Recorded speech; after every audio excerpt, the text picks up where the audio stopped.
KTS Dre was one of the most hated GDs by Lil Herbs BD set named No Limit NLMB, which both sides has lost many of their homies from gun violence.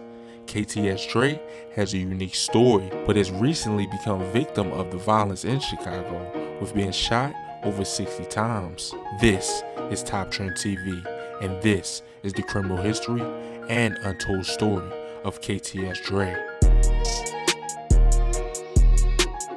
Alright, what's up? Let's go on Sibley right now. I got moving into 7. Let's go outside right now. Listen to this. Listen. Let's go outside right now. Where you at? I'm finna go on Stony right now. I told you I'm on serial push. That you want South serial. Dre. DYRL.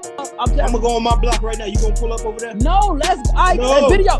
Go right there, Go right there and get on live. I bet you won't go right there and get on live and stand outside. I bet you won't go nowhere and get on live right now. Bro, I just told you we can go on Stony right now. You the one that said you right now. do I'm gonna pull up. Let me see you do that, gangster. And I'm gonna respect you. Pop outside with your Glock right now and go live on Stone.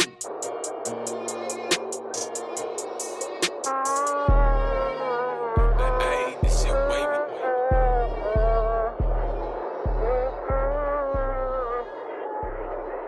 Londre Sylvester, aka KTS Dre, was born on April 6, 1990, originally from the east side of Chicago, better known as Lakeside or Pocket Town.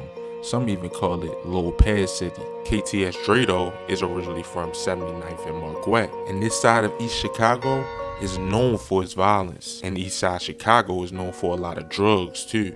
It seems like KTS Dre had both of his parents growing up, but losing his father to gun violence in 2015. Throughout school though, most of the KTS members and NLMB went to school with each other, and their relations was pretty mutual at that time. Some of the KTS members was even cool with some of the NLMB members. All up until March 4th, 2008, when a guy of the name of Lil Pezz from Pocket Town got shot in the head 2 days before Mother's Day. Lil Pezz was a GD, and he was well respected on the KTS side. Since I lost love, Paris has been niggas. And this was one of the first murders that caused a lot of tension between these two gangs. 11 p.m. March 4th, 2008. Paris Bassett, only 16 years of age, was found on the sidewalk with a bullet wound to his head. They found him on the 1300 block of East 72nd Street. His mother had just regained custody of him only a year before that. His mother says he just went down the wrong path, and as a way of respect, they renamed Pocket Town Lil Pezz City after him. KTS Dre and KTS Vaughn were brothers, and they were known to put in work. These next murders though, KTS Vaughn and Cutthroat was allegedly responsible for these murders, and they were well-loved NLMB members. 9:50 p.m. April 12, 2010. Faison Robinson, aka G Fazo, was only 19 at the age of his death.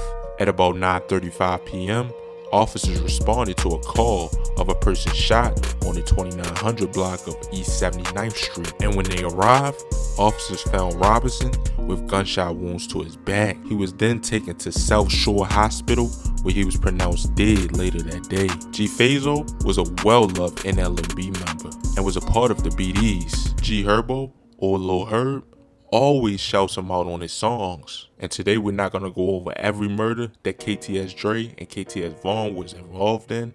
We're gonna save that for another video. But the next murder they was allegedly involved in was a guy by the name of Martin McGee, aka Kobe. And this guy was also a well-loved BD/NLMB member. August 10th, 2013, he was lying in front of Eastside Academy of Family Learning, just east of Yates Boulevard on 79th Street in South Chicago. Martin McGee was dead on the scene. Police found a grouping of shell casings half a block away, closer to Phillips Avenue, suggesting that someone fired toward Martin from a distance before closing in. Kobe was also well respected by G Herbo and was really close to him. Herbo even dropped a mixtape in 2015 named Ballin' Like I'm Kobe for Martin McGee, aka Kobe. KTS Vaughn even dropped a song in 2015 named Kill to Survive, and in the video he had one of his homies wear a shirt saying F your dead homies to NLMB, naming all of NLMB's dead homies. KTS was beefing so hard with these guys at one time that they would go through each other's hood and say they was trying to catch each other lacking. And one time NLMB Cairo got caught lacking in the McDonald's by KTS Vaughn and KTS Dre, and KTS Dre went up to NLMB Cairo and told him to say F Rock, which is one of NLMB's dead homies. With Cairo not saying it, KTS Dre went to punch him in the mouth, and about a minute later, after they walked outside the McDonald's, gunshots rang out. Unsure of actually who took the shots, but you can do your own assumptions. KTS Dre's brother, KTS Vaughn, died on June 23rd, 2015 from gun violence. KTS Dre also has a lengthy criminal history too, with being locked up over 6 times. The first time he was locked up that's on records was December 15th, 2014, and this was after a warrant was issued out for him. He then was arrested again on August 29th, 2015, and this was for having a loaded firearm in a car, resisting arrest, and being in possession of a weapon